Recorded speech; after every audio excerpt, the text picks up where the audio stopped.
It is a test of frequency instruments, bass, drums, distortion. And in just a second, I'll have much more detail on what Tim has been telling you about the changes to the tier system in England. But this is the hour when you can call on the expertise again of our Westminster correspondent, Ben Kentish. If you have a question about the changes to the tier system in England, for example, or what's happening in Northern Ireland from tomorrow, what's been said in Scotland today, or in Wales, 0345 6060 973. Ben's been kind enough to do this many times before. And the annoying thing about Ben is, on the rare occasions he doesn't know the answer, and it's rare, he knows how to get the answer.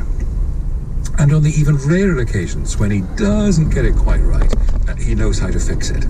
So I'm looking to, feel free to ask whatever questions on your mind, of course. I'd be very interested to hear from you. I want a really complex question that Ben's going to struggle to answer. Do you know what I mean?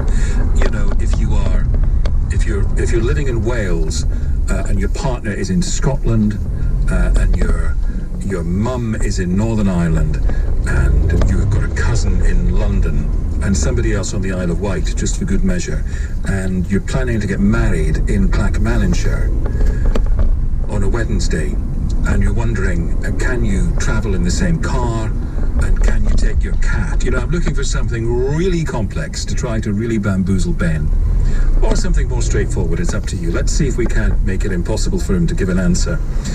0345 6060 973. You can also text 84850, tweet at LBC. Now, as promised, let me take you through what's changed today, because quite a lot has, and to the frustration of some people, quite a lot hasn't. It was only on Monday that the tier system for England was introduced. Seems longer ago, doesn't it? Here we are on Thursday, and millions of people who were in Tier 1 are being told they'll soon be in Tier 2. Millions of people in the northwest of England have no idea whether they will stay in their tier or face something stricter soon. Things will get worse before they get better. But I know that there are brighter skies and calmer seas ahead, that the ingenuity of science will find a way through. And until then, we must come together, because we all have a part to play in defeating this dreadful disease. Matt Hancock with the long-term weather forecast. In Scotland, a tier system has not yet been introduced, but it will be. In the meantime, all existing restrictions and guidance in Scotland stay, including household visits being banned. There are no changes to the rules on hospitality. In England, more than half the population will soon be living under high or very high alert restrictions. That's Tier 2 and 3. From tomorrow night at midnight, here are the areas which will move from Tier 1 into Tier 2. London, Essex, Elmbridge in Surrey, Barrow-in-Furness in Cumbria, York, North East Derbyshire, Chesterfield, Erewash in Derbyshire. The highest level, Tier 3, has so far been imposed only on Liverpool City region, but could Manchester and Lancashire be next? For many hours, there have been sometimes acrimonious discussions between the Westminster government and MPs from Greater Manchester and Lancashire about whether Tier 2 or 3 is best. In the Commons, England's Health Secretary Matt Hancock made this announcement about the new Tier 2 areas. First, in London, infection rates are on a steep upward path, with the number of cases doubling every 10 days. The 7-day average case rate stands today at 97, rising sharply. We know from the first peak that the infection can spread fast and put huge pressures on the NHS. So we must act now to prevent the need for tougher measures later on.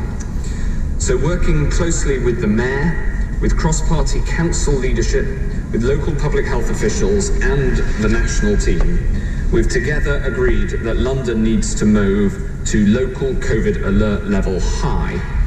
I want to take a moment to thank all those involved for their exemplary hard work, the collegiate nature of decision-making, the collaborative approach, and the constructive work, all focused on the public health and economic well-being of our citizens. And to Londoners, and to all who work in our great capital, I want to say thank you for what you've done to suppress the virus once. We now all need to play our part in getting the virus under control once again. And I know the sacrifices this means, but I know that if we work together, we can defeat this. When it came to the northwest of England, there was no news. In other areas currently in the second tier, where discussions are ongoing, no further decisions have yet been made, but we need to make rapid progress. Among the MPs who wanted to challenge him on that, William Wragg, Conservative MP for Hazel Grove, and before him, Lucy Powell, Labour MP for Manchester Central. I've just come off a call with Greater Manchester colleagues and the Secretary of State's colleague about the widely speculated move of Greater Manchester into Tier 3.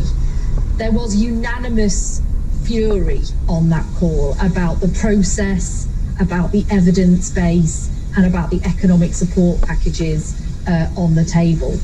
We want action, but it has to be the right action, because we've lived in Tier 2 now for nearly 3 months and it's not worked. The Chief Medical Officer says that measures in Tier 3 will not make a material difference to the infection rate, yet they will cause widespread economic damage to our region, costing thousands of jobs, tens of thousands of jobs, and thousands of businesses. It's not good enough that conversations, meaningful conversations, only began this morning. News from Greater Manchester, where the impossible has been achieved. All of the members of Parliament, the leaders of the councils, and indeed the Mayor, surprisingly, are in agreement with one another. The meeting we had earlier today was entirely pointless and may as well have taught to a war, quite frankly, Mr. Speaker. When are we going to be properly consulted, learn about measures through the right channels rather than via the media? And can I put a question which I posed to the Prime Minister to the Secretary of State now?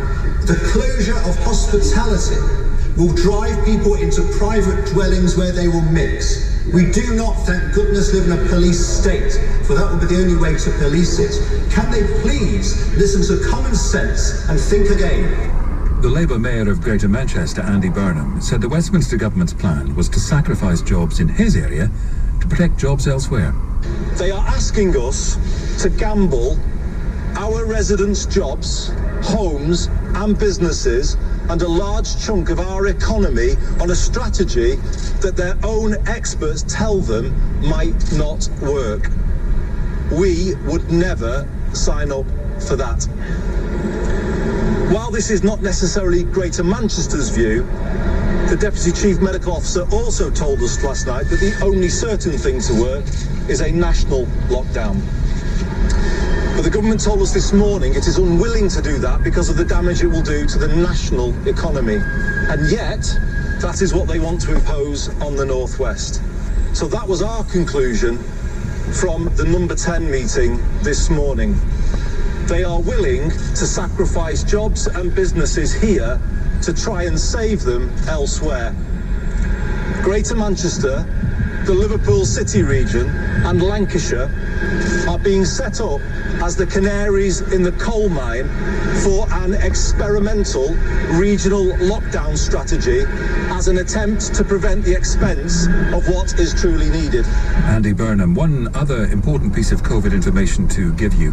Italy, San Marino and Vatican City State have lost their exemptions from the UK's quarantine requirements.